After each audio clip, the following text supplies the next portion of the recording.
We're talking about Art Fervour also as like a person. Art Fervour is and always will be my first baby. They and were I'm like, starstruck. They were like, is Nivedita here? Is this they the were Art more Fervour like, Nivedita? when can this finish? So I was like, I'm sorry, I've held you all up. Please go and have fun. Now's the time to have fun before adulthood hits you. My experience of Durga Puja and my understanding of it was that it was a certain type of decorative. People in Calcutta don't know how important the role of experimenter gallery in Calcutta is in the global. I mean, all of the people that go to Venice Biennale, I want to bring all of them and be like, this is my home ground. Techno and Art Fervour can do it Yeah, together. for as sure. well. I'd love to. See, that's how collaborations happen. Let's This do was it. not part of the plan. I'm but I gonna be in this techno campus just forever now. I sort of entered this space as a photographer. Are you a bad artist? I'm a really bad artist. So that's what I was getting Yeah. at. So then it's fine. I'm a very bad At artist. least you're self-aware. Yeah, I'm super bad. I'll gift you one piece for your next set and you'll know. Wow, thanks.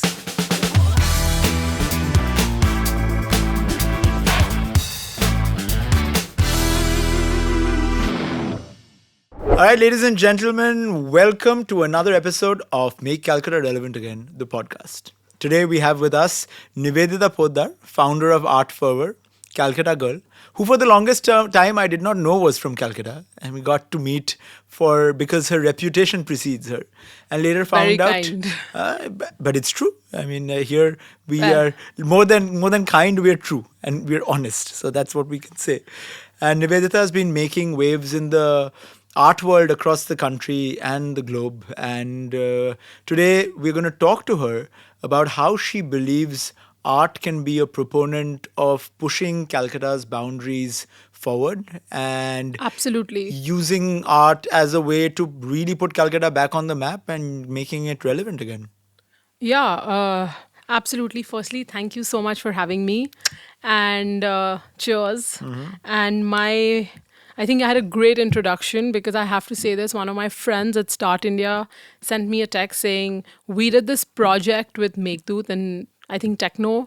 And you guys did that amazing tram with Start India and During last year's Durga Puja. last to last year. Last to 23, last year. yeah. 23 And Durga Puja where we did the inside. And Obin was the working inside, on that. yes, Obinda was working on it. It was the inside of the tram.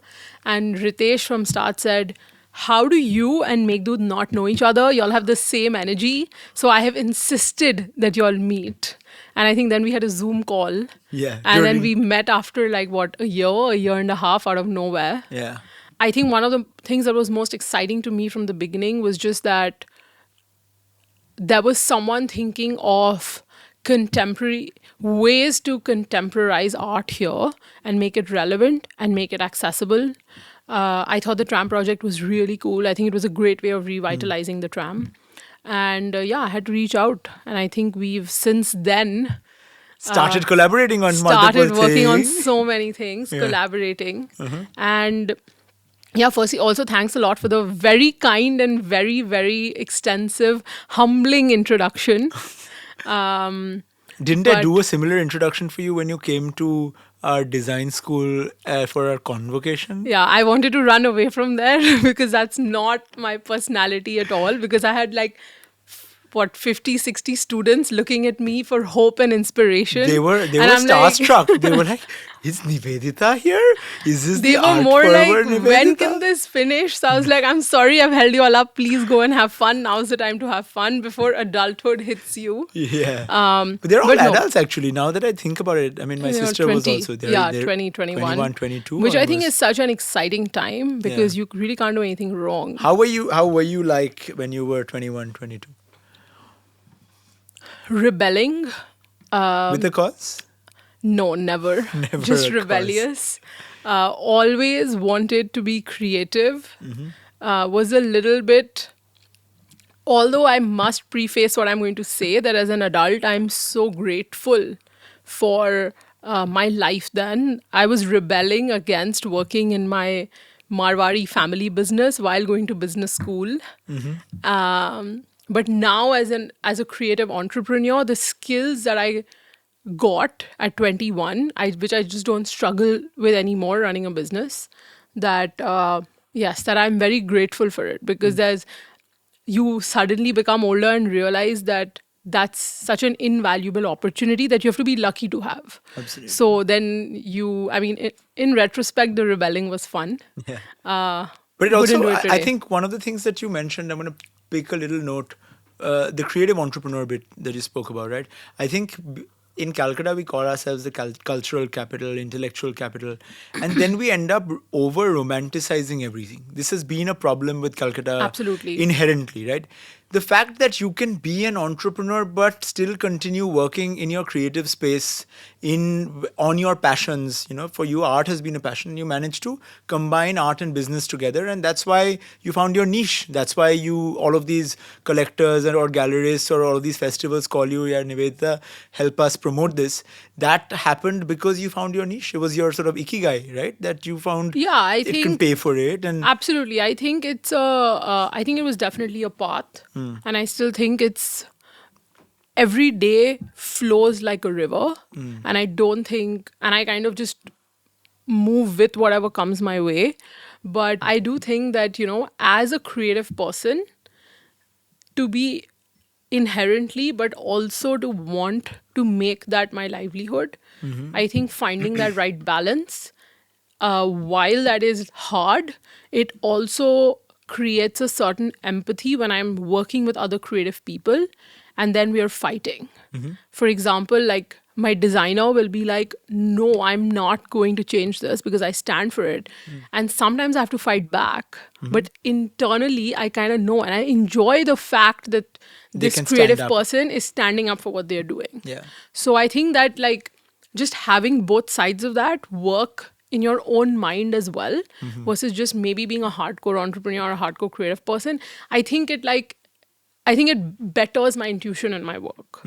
So yeah, and I mean, coming back to sort of Calcutta, I definitely think Calcutta needs a lot more creative entrepreneurs. We have quite a few creative professionals or creative enthusiasts, but Even creative entrepreneurs, but I speak purely from like the visual, like art and culture space. That's mainly my space, and I think that from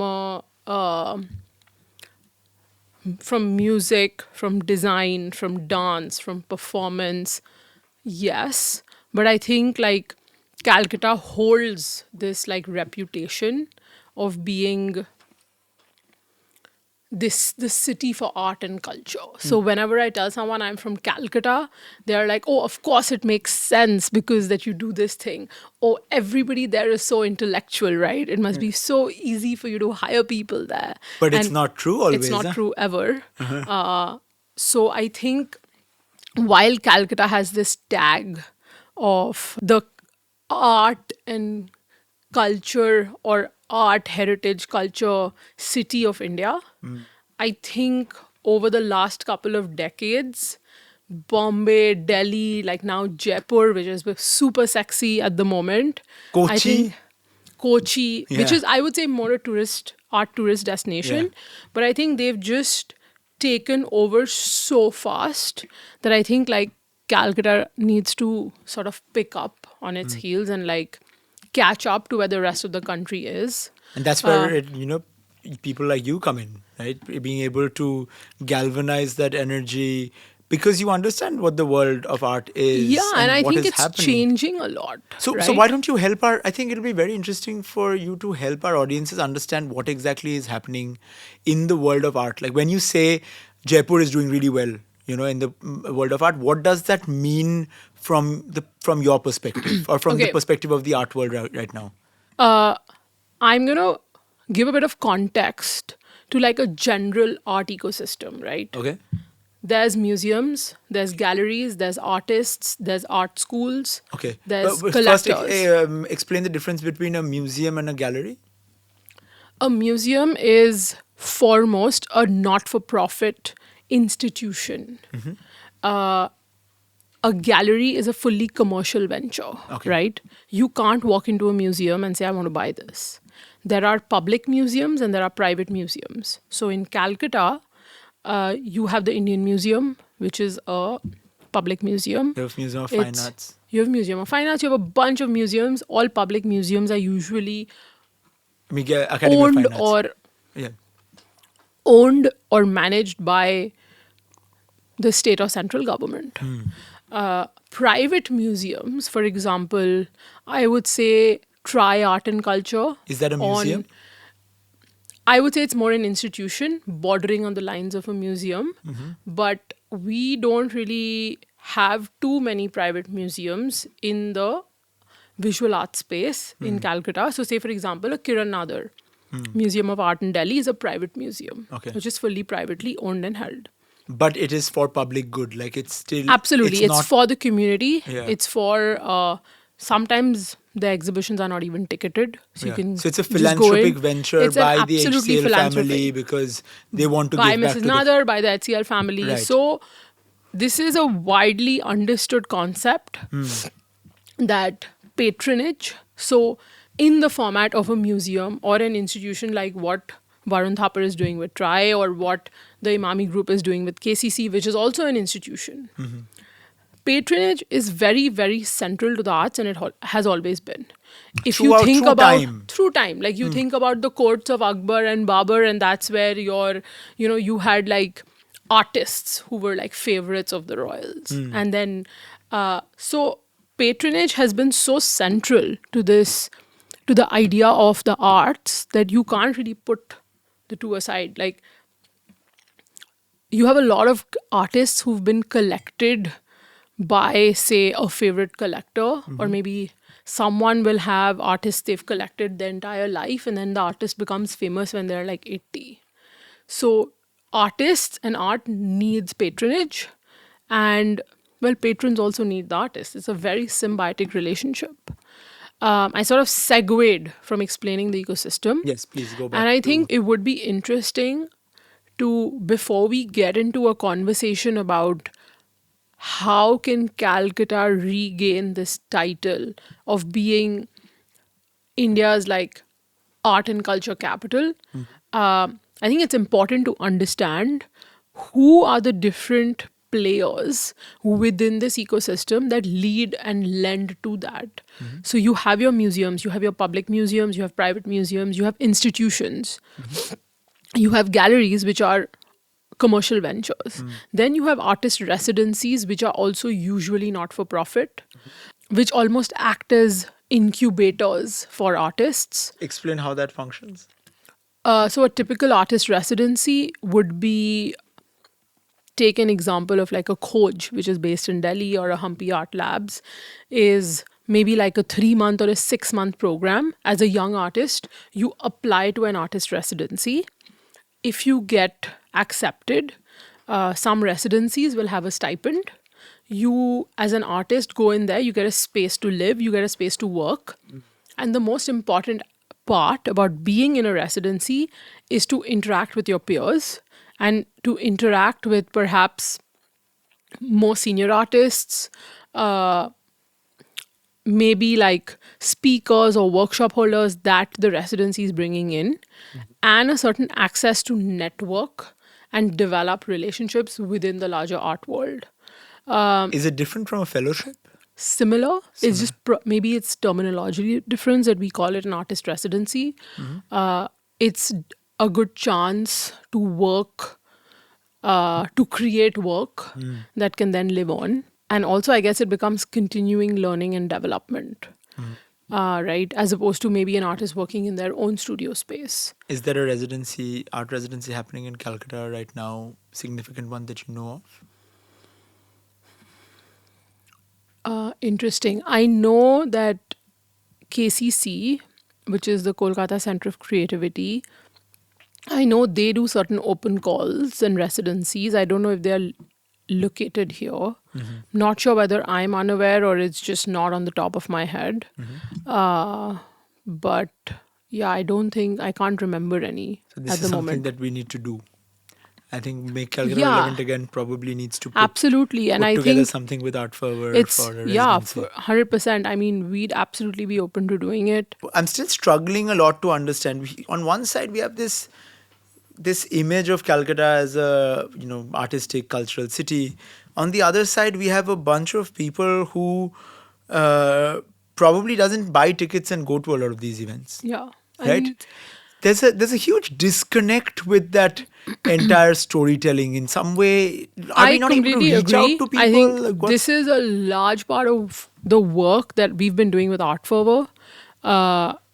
When I started Art Fervour as a page for content in 2017, was that how it started? yeah, it started as my own personal content page where I was taking photos of art and talking about it. And I was forced to do it because my friends who followed me on Instagram were like, we're going to unfollow you if you put up more art. So I was like, oh shit, let me just start posting content on a different page. And it just started very organically. For almost 2 years, there was like no commercial angle to it. But I think what was my main question then, and a lot of it, even though COVID digitization has really changed the perception of certain like nuances or like facts about like art and culture, was that nothing was digitized then, right? And what's interesting to me is, of course, there are collectors, and of course, there's people like me, and there's like a gallerist and like somebody that works at a museum. But what about all the other people who are like, fashion is cool, design is cool, but why don't they feel that way about art? And why don't they think that going to an opening on a Thursday evening is as fun as just going to a bar? I mean, the drinks are also free at the opening. Well, a lot of them might not know that also. Fair. But also thanks on that for picking that up. We currently run two design schools in Calcutta. Yeah. And we're bringing both of them, ESEDS and ECOL, together to do the Kolkata Design Week, Design Festival. And Nivedita has very kindly agreed to curate that this year. So for the third edition, first time we're bringing the... And it's happening in April. It's happening in April. So we have to launch this podcast before April. Before. Absolutely. So Gonna put it as part of like the schema, yeah, the plan. So then it can be part of the pre-event launch plan. So good talking point on that. And hopefully we'll have a citywide festival where there are only two global design schools in the city, by the way, which is crazy to think big. of, that we have only two design schools of global I repute agree. by global I mean, when I collaborators. wanted to study art and design in like 2013, 2014, there was nothing. I mean, there was NIFT and there's still NIFT, but if I wanted to, my options were so limited. And I think the next thing Techno needs to do is actually build out something for the visual arts. We do have visual arts and communication at ECOL. Not design. Okay. Focused on like maybe, I think Calcutta really lacks art professionals. And I think everyone that I know that is a creative entrepreneur or owns a business in the arts. So it should ideally be a business school program. You're talking about it? No, I think it should be an art school program that is geared towards careers in the art world. And I think like it could really benefit the city and the state. So let's do it together. Yeah, I think Techno needs to do that next. And Techno and Art Fervour can do it together. Yeah, for sure. I'd love to. See, that's how collaborations happen. This was not part of the plan. I'm gonna be in this Techno campus just forever now. One of the be Techno running Art Fervour campuses from here. Please do. I mean, space is the least of the problems that for we sure. have, so we can. I mean, I was gonna make an office in the next room. But we'll think have to pick up that with our media heads. I think they might not be very happy if you suddenly come and be like, "Ye mera naya office this is my new office." Bring in like Art Fervour's team here, do our own ये podcast. कहाँ से हो गया ये यार make Calcutta relevant again podcast उठ के Next week. next week so now there's like Art Fervour podcast Yeah, and we'll just like, I think the art works for us. Maybe we'll make a couple of changes. a bit more color. We want to get rid of this set. I think we are done with it. I'm bored. I like it. You like it? I like This is it. the first time you're seeing it. No, I've seen it. It's not jaded for me. It's not jaded It's for you. beautiful, yeah. Yeah, it's quite minimal. That's the reason why we made it this way. In fact, yeah, we've never actually spoken about the set. I feel like the set is probably, if the set had a face and a personality, I think the set would be very mad at me. Because not only am I saying I'm reject. I don't want the set anymore. Two, I have never actually said that the set is nice or whatever. You said something nice about the set. I've never said anything nice about the set. So I think it would not be very happy with me. But maybe the next one will be. but that's also human nature. Art Fervour will get you some cool art Thank for you. your next set. I appreciate it. Thanks, Art Fervour. We're talking about Art Fervour also as like a person. All of these are Art Fervour is and always will be my first baby. Yeah, is it a man, woman, child, werewolf? What is the I don't personality think of Art there's Fervour? I don't think there's a gender to Art So it's Fervour. gender fluid. Gender Is fluid. does it look like a human being, or is it does it resemble another creature, animal, outer worldly, alien? I mean, just going with the art connotation, I think it's a really chaotic artist's palette. But does it look like a palette, or does it look Maybe. like the artist? No, I think the palette. The palette. Like with a couple of the things we have in place, which could be like the containers, and then it's just really chaotic. And I think and I mean that in a good way. I think it's in a positive, like I mean it as good energy, right? I also think that multiple like interactions with artists, I think you set off to make something else, and then midway you might just be like, this is not really working. And I think that's really been the organic like Art Fervour journey, where we started as this, like I was telling you, right? This content page where I was writing my own content, to realizing that, okay, there's actually like at one point during COVID, we had over 100,000 people on our website, just playing art games and like consuming like fun art content. We have art games on our website. You can go and make like a Sousa puzzle on it. So I think like there's definitely like that larger, what we call a fringe audience and ecosystem, which wants to interact with the arts, but they feel like they need to know more. So they don't want to go into a gallery because they're like, oh, I don't know enough. So will I be looked down upon? And that's sort of been the notion. But I think with like the Bengal Biennale, or like since we've been talking about Calcutta, we've not addressed at all what is probably the world's largest public art festival, which is the Durga Puja. Yes. And it's crazy to think that in spite of us being the home ground for the Durga Puja, we still haven't been able to push this narrative that this is the world's largest public art festival, even to a lot of people in our country. I don't think a lot of people are aware. Not even a lot of people in Calcutta, right? Yeah. I mean, I think it puts just so many other festivals and biennales to shame. I'm probably,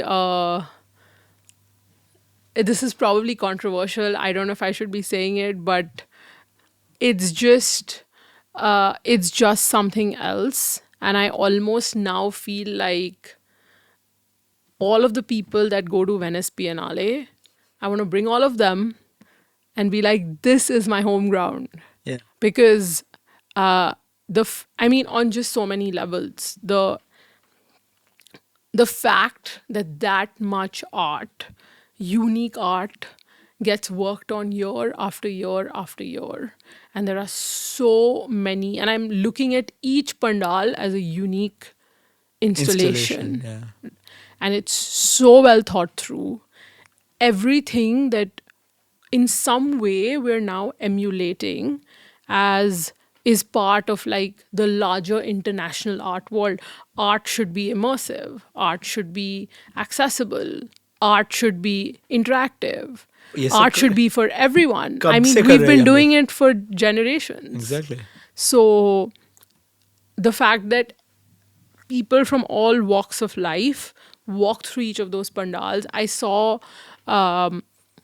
in some of the larger pandals, and I think it's also a privilege to have that knowledge to do something like that, which is the sound team, the production team, their names were up. And I was amazed. I was like, this is amazing. It's very inclusive. Right? It's so inclusive. And there's hundreds of artists working on it. Yeah, there's so much heart. Pure heart. Absolutely. And that's the one thing that just shines, like beyond all the money, which I think nobody cares about. They're like, we're just here for the heart, and I think that's what's amazing. The number of people that and the Asian Paints Award. Let's not get it wrong. Yes, people, I was really cared about this. People really cared about this. In the last time we met, I was schooled, and like with all due respect. No. But it's but I understand where you're coming from, especially from your position as being somebody almost looking at Calcutta from outside as an adult. Because I'm sure you grew up in Calcutta, but you didn't Yeah. go to Durga Pujas like the way that you do now. No, I went probably when I was in high school, and then I went again in 20, maybe a year before COVID, and then in 24. So it's also my negligence, absolutely, which I take full ownership for. But I mean, my mind was blown. I mean, I spent 4 days, like 5 p.m. to almost 4, 5 a.m. Yeah. before I was like, I can't do I this. just couldn't anymore. Yeah. But I think that the craftsmanship, the stories that are told, it's not, and like speaking like to this like hardcore intellectual, quote unquote, academic art audience, is that it ticks all those boxes of like, it's telling a story, it's culturally relevant, it's historically relevant, It's socially relevant. it's socially relevant. It's, I mean, one of the pandals that I went to, it was everything. It was an immersive art installation on for like 24 hours with live performers who were part of the art. And then you had people going in and out. And I'm And sure- there was performance art. I'm sure those people also came from a socially, Probably, backward probably.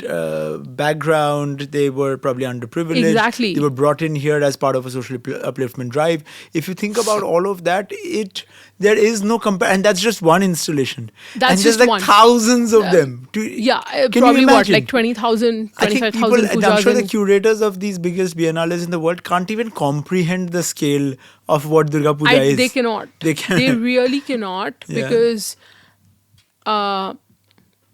my experience of Durga Puja and my understanding of it was that it was a certain type of decorative. And it's just not that. It's, I think if I remember correctly, one of the pandals was working with like indigo and like Oh textile. wow, that was so beautiful. So, I mean, you have just so many different like boxes that it takes, that I really think that there are no discredit to all the international biennales, but I think they need to come here and they really see what's happening. Then that's what we're doing with the preview of the Durga Puja, right? Exactly, the mass art 4 years now. It's just year after year trying to bring global culture makers, culture shapers, people who represent some of these festivals to come in and see. But it's an uphill task still, and up until I think the 5th year, when we actually go public with the data, because we still haven't Yeah. gone public with all of the data of like what kind of socioeconomic impact it has been having, we know about the financial impact, we know that it's growing, but it's still I think up until here's my view of it. I think till 2030 we will not be able to really go to the depths of what this Durga Puja can be for Bengal and for Calcutta in terms of that tipping point. I think we haven't reached that tipping point yet. Enough number of people And don't you know think it's about going it. to take another 5 years? I think it's going to take another 5 years. For me, in a very real way, content, this mammoth devil in all of our lives, it served a purpose, because when I switched from studying business to studying art, there was just a lot of material that I did not understand. And then it was very useful for me to go onto Instagram or to go onto like websites and read about things which were telling stories, which was bite-sized, and learn more, because it's easy entry into some information that you cannot consume if it is on, for example, a gallery press release, or if it is part of a art history book.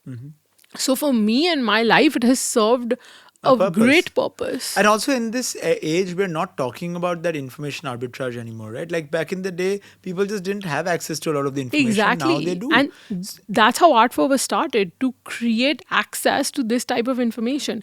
I'm sure there are just so many people out there that would hate on us. What are our games? We have the same FN Souza painting. In the first one, we've removed a couple of like significant elements to that artwork, and we say, can you spot the missing piece? And then we talk about why that missing piece is important. That's also content, and that's also information in a different format.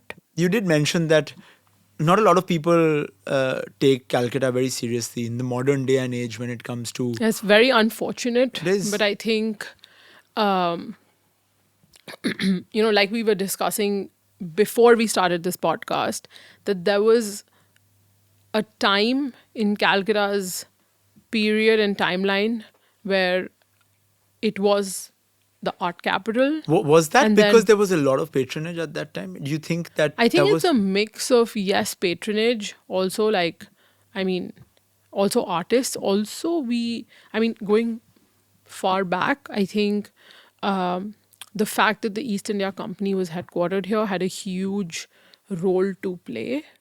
But coming back to a more positive outlook towards the future of Calcutta's like art scene, I think, like I said before, we're doing this at a great time, because I think this last December, January has been one of the most exciting times for Calcutta's art world. I think we have we had a great first Bengal Biennale edition. I think the Army Festival by KCC was really big this year. It was their 5th, if I'm not wrong. Priyanka and Pratik at Experimenter have been pushing boundaries for over a decade now. Priyanka, don't kill me for making you sound old. You're still young. You just started early. you just started early? Is that what you say? Yeah, but they did. I mean, they Yeah, did. they did. Yeah. I think Into the they've podcast. really put Calcutta on the map in that sense. And not a lot of Like, people know about this. Like and- people in Calcutta don't know how important the role of Experimenter Gallery in Calcutta is in the global. very significant. Like Yeah. Pratik and Priyanka have been doing, I would say, if not the best, they're one of the top galleries in India. And not just in India, like their programming, the artists they represent, I think they really have I think they're very globally relevant as a gallery. Yeah. And I think that's a huge win for Calcutta to have them from here. They have a space now in Bombay, but obviously It'll they're always from be a here, and Calcutta it's gallery. absolutely.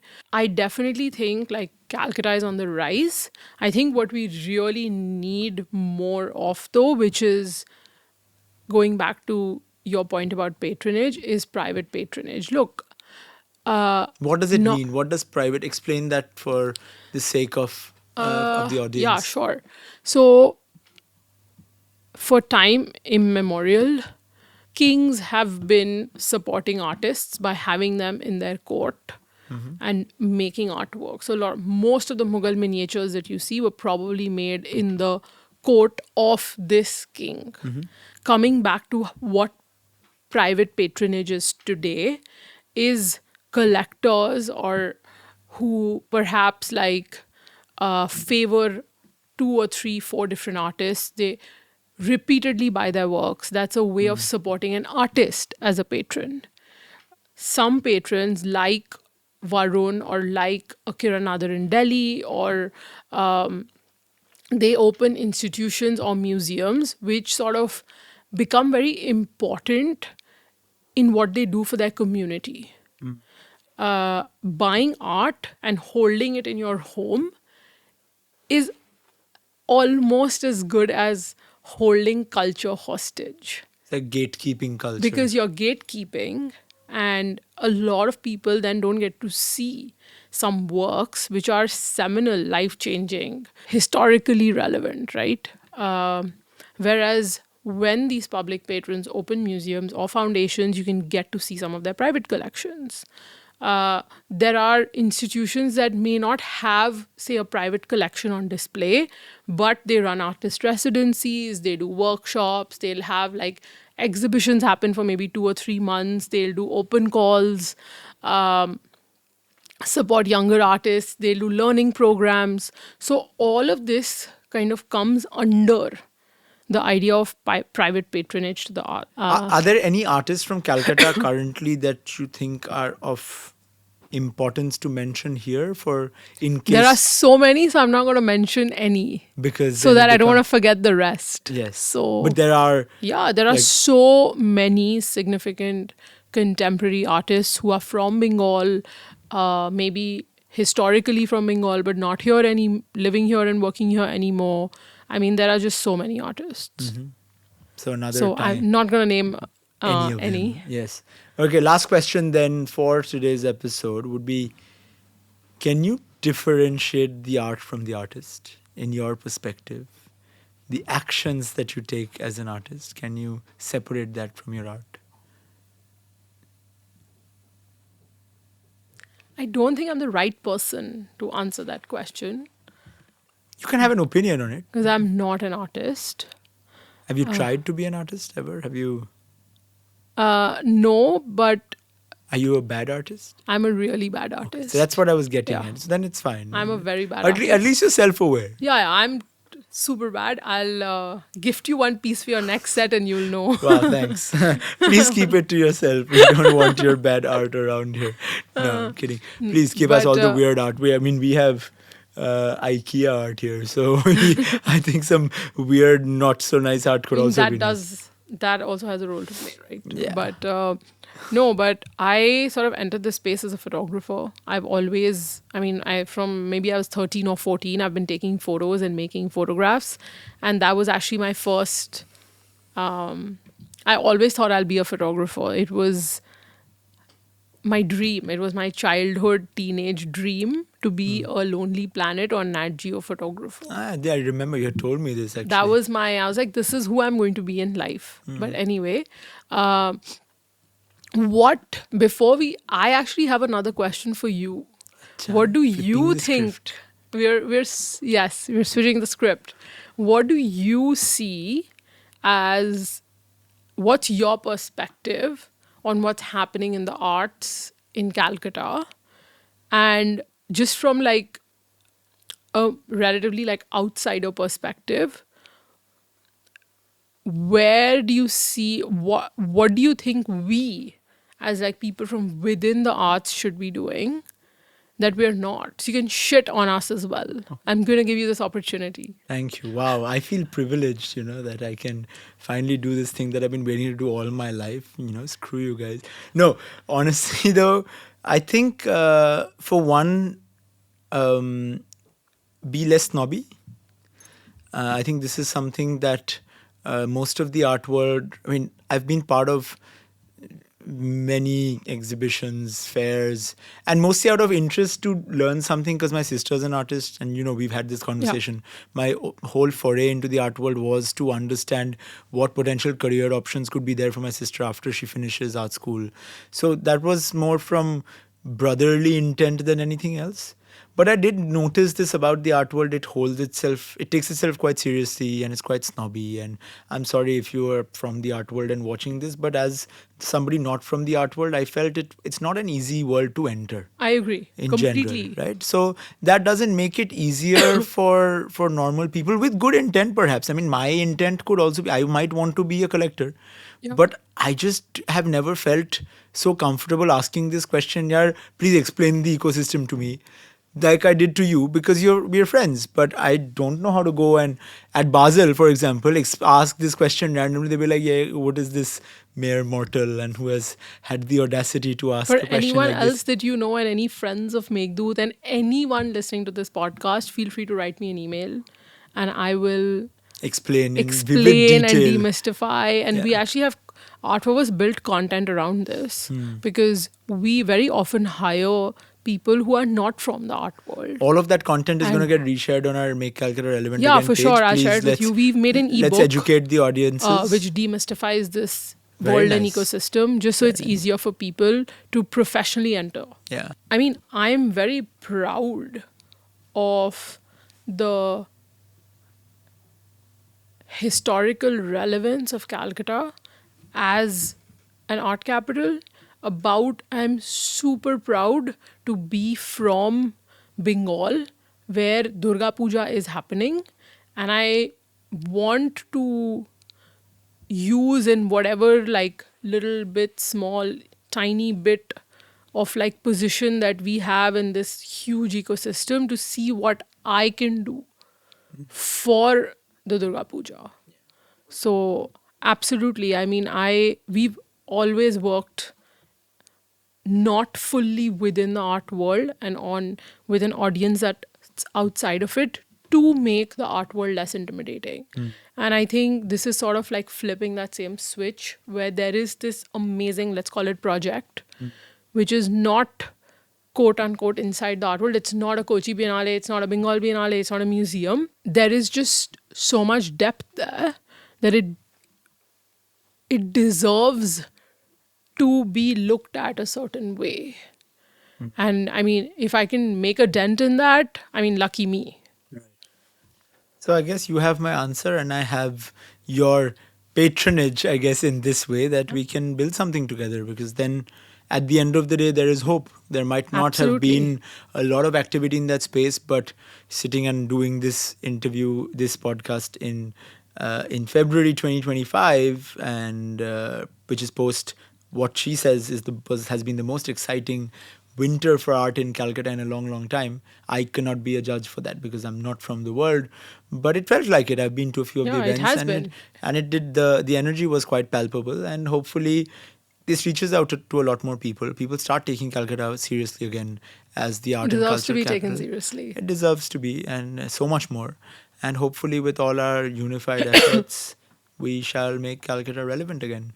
So until next time, ladies and gentlemen, and it's been a pleasure as always. Thank you so much for Thank you coming so much over, for Nivi. having me. Cheers.